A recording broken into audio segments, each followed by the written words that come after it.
Manchester United, completely different scene at this club, isn't it, Dharmesh? Jadon Sancho looking for a way out. Will he? I mean, if everyone has their way, I think Jadon Sancho won't be a Manchester United player come the start of next season. And the team that are really pushing at the moment are Juventus. Now, talks over a potential move from Manchester United to Juventus for Jadon Sancho have been described to me as positive at this stage. However, there is still work to do to find an agreement between clubs, between Juventus and Manchester United, and possibly more significantly between the Jadon Sancho himself and his representatives and Juventus because of the personal term situation. Now, Juventus are pushing, and there appears to be a willingness from all parties to strike a deal over Jadon Sancho. As far as Juventus are concerned, they are definitely in the market for a winger. That's because they've so far failed to find an agreement with Francisco Conceição. He's a player that joined on a straight loan for the season from Porto last summer. He actually extended that stay for a little while so he could play in the Club World Cup. He started against Real Madrid last night.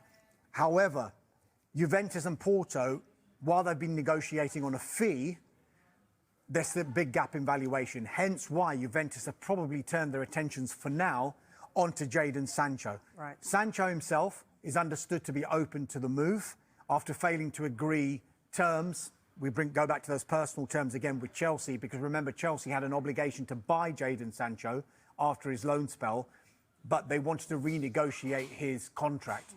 Basically, he was getting paid what they didn't want to pay at Manchester United. But as a result of them not taking up the obligation, they were forced to pay a £5 million penalty to Manchester United. We think the asking price is around £25 million, which is what they were willing to sell him to Chelsea for, and what Juventus would probably have to pay if they wanted to bring him in. However, given Sancho's wages, I don't think you can fully rule out another loan move. And then Manchester United will have to have some sort of agreement whereby they might have to pay a portion of the wages. Now, sometimes people will say that's not great for Manchester United because it's a player that they own, and yet they're paying somebody else part of the wages to get him off their books and to play for another club. However, there are clever ways that you can still make money, and Manchester United and Jadon Sancho is a prime example, because in his first loan spell from the club, when he went to Borussia Dortmund, United actually made money on his wages.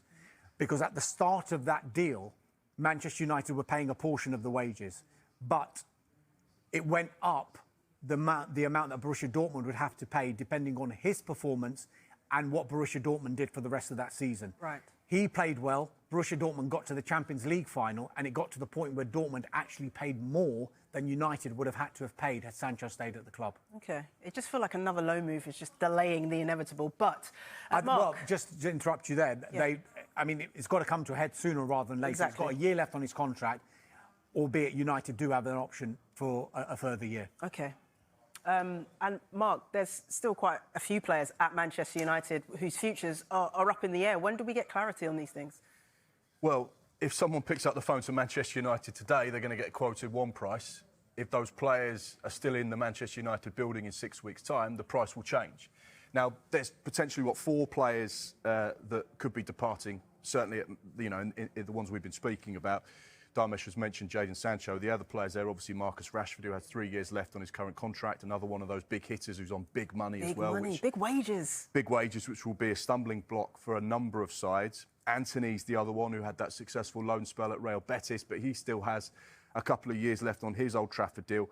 And Rashford Garnacho as well. So I'd imagine out of those 4, 3 of them probably will depart Manchester United this summer. You're going to put your money on who? But, well, I think Garnacho's probably the one that would be likely to stay if any of them would stay. Right.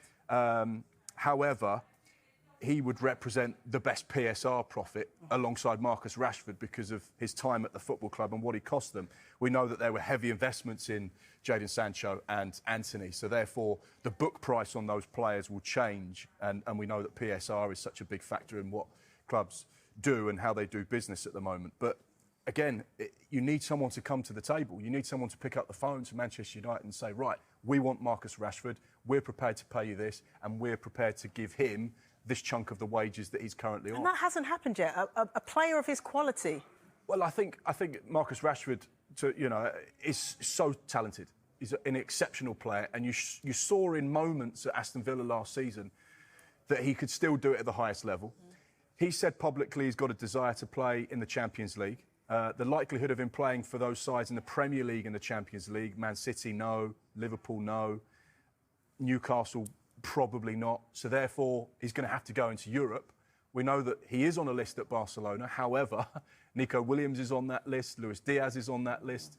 And Barcelona have real struggles when it comes to their finances to not only sign players, but register them. I could imagine Marcus Rashford going on loan at some stage later on in the window with Manchester United having to pay a chunk of his wages, maybe getting a Jadon Sancho performance-type deal on the table. However, Manchester United go back to pre-season on the 7th of July, on Monday. Does Marcus Rashford really want to go back into that building?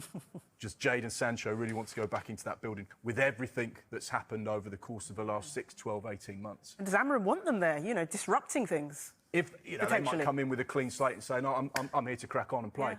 I'm a top quality professional and I just want to get fit. I think the ideal scenario here for Manchester United is those 4 players leave and they all leave on a permanent deal. Yep. For 2 reasons. They're clearly not part of the plans under Ruben Amorim, but also the finances that they would bring in, I would guess, just as an estimate, you would be able to glean about 125 to 150 million pounds if you were to sell all 4 of those players in this summer's transfer window. And the reason it's so important for the second reason is because we think that the Cunha deal and the potential Mbeumo deal is part of Manchester United's budget on transfers. Thereafter, to fund further deals and further big deals, it looks likely that they're going to have to sell to bring new players in. I'm not saying that that's going to have to be guaranteed, but it looks like that would be the direction of travel. And it is easier said than done. And Manchester United are the prime example of it in the past few seasons where they found it so difficult to sell these players. Not just these players, but players that they've had on their books that they don't want on their books anymore. And they've had to try and be creative with certain deals, with loans, with options and obligations, as opposed to this player's performed so well, we can make a profit on them. I can't remember many occasions in the last 10 or 15 years when Manchester United have made profit on some of their players, which is what they're trying to do with these 4 just now. And it remains to be seen whether that will happen. Darmish, Mark, for the moment, thank you very much. Marcus Rashford's time at Manchester United may be nearing its end, with Bayern Munich emerging as a possible destination for the 27-year-old forward this summer.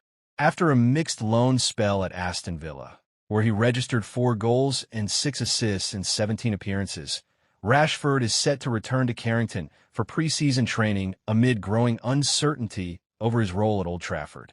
Despite showing glimpses of his attacking quality under Unai Emery, Aston Villa have reportedly opted against activating the £40 million purchase option included in the loan agreement, with United open to parting ways with Rashford, either on a permanent deal or via a loan or swap deal. A number of European clubs are keeping tabs on the situation. Bayern Munich are believed to be exploring attacking reinforcements following the departure of Leroy Sané, although Rashford is not thought to be the German champion's top target. He is viewed as a cost-effective option compared to other left-sided attackers on their shortlist. Names like Nico Williams, Luis Diaz, Bradley Barcola, and Rafael Leo are currently ahead of Rashford in terms of priority, but all carry significantly higher price tags. Barcelona have also been linked with a move, with suggestions that the Spanish champions may consider a loan deal if financial conditions permit. However, budget constraints at Camp Nou could complicate their chances of completing any high-profile transfers this summer. Rashford, who has 3 years remaining on his current Manchester United deal, is believed to be seeking a move abroad to reignite his career and compete at the highest level. With his place in the England setup also uncertain, a change of scenery could offer the fresh start he needs.